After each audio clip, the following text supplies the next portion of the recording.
Adjustment of the doses when elimination is altered by disease.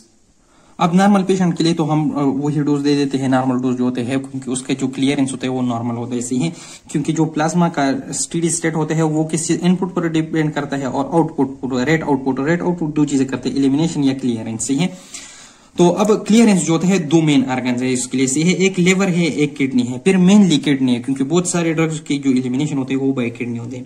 Liver जो clearance करते हैं उसको बोलते हैं हेपेटिक क्लियरेंस। अब हेपेटिक क्लियरेंस कब इफेक्ट होगा? जब लिवर में कोई डिजीज होगी, उस डिजीज में सिरोसिस आता है या कोई ऐसा कार्डिक डिजीज है जिसकी वजह से लिवर को ब्लड फ्लो कम होता जाता है, लिवर को ब्लड फ्लो कम होता है, जिसकी वजह से फिर क्या होता है, उसका एलिमिनेशन डिस्टर्ब होता है।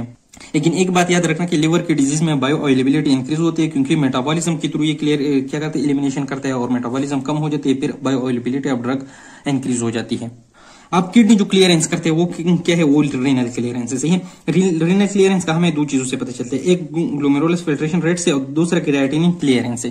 क्योंकि क्रिएटिनिन जो होता है ये किडनी हमेशा ऑलमोस्ट 100% क्लियर कर देते हैं। यूरिन में हम इसका कंसंट्रेशन डिटरमाइन करते हैं, जिससे हमें पता चलता है कि बंदे का जो रीनल फंक्शन है वो ठीक है या नहीं है। सही है, अब जो रीनल डिजीज पेशेंट होंगे उसके लिए हम डोज किस तरह बदलेंगे? सही है, क्योंकि अब हमने डोज बदलना होगा, नॉर्मल पेशेंट ये नहीं रहा, तो करेक्ट डोज जो होगा वो एवरेज डोज जो हम नॉर्मल पेशेंट को देते हैं वो multiplied by patient clearance of creatinine. Patient की क्रिएटिनिन क्लियरेंस कितना है उसकी यूरिन में, डिवाइड बाय 100 ml पर मिनट। सही है, इससे हम उसके लिए डोज बनाएंगे ड्रग की।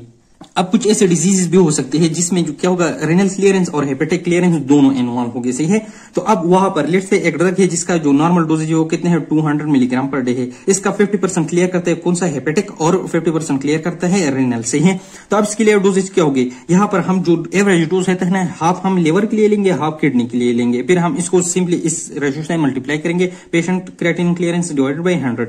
अब यहाँ पर बुक में एग्जांपल दिया गया है कि लेट से 200 है तो 100 हम किस चीज के लिए लेंगे, लिवर के लिए दे देंगे, 100 हम ले लेंगे किस चीज के लिए, रेनल के लिए ले लेंगे, फिर मल्टीप्लाइड बाय ये पेशेंट का क्लियरेंस जो होता है वो ऑलमोस्ट 20 है, हमने डिटरमाइन किया, डिवाइडेड बाय 100 ml पर मिनट। फिर इससे जो रेशो हमारे पास आ जाएगी, कितना आ जाएगी, 100/120।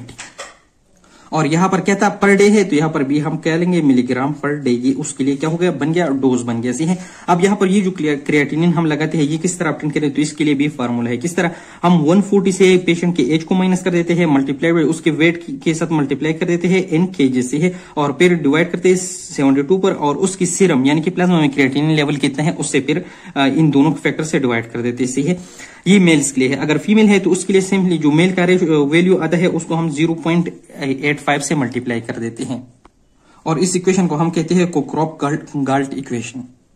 हमारे चैप्टर नंबर 3 पर काइनेटिक्स खत्म हो गया। इसके साथ अल्लाह हाफिज।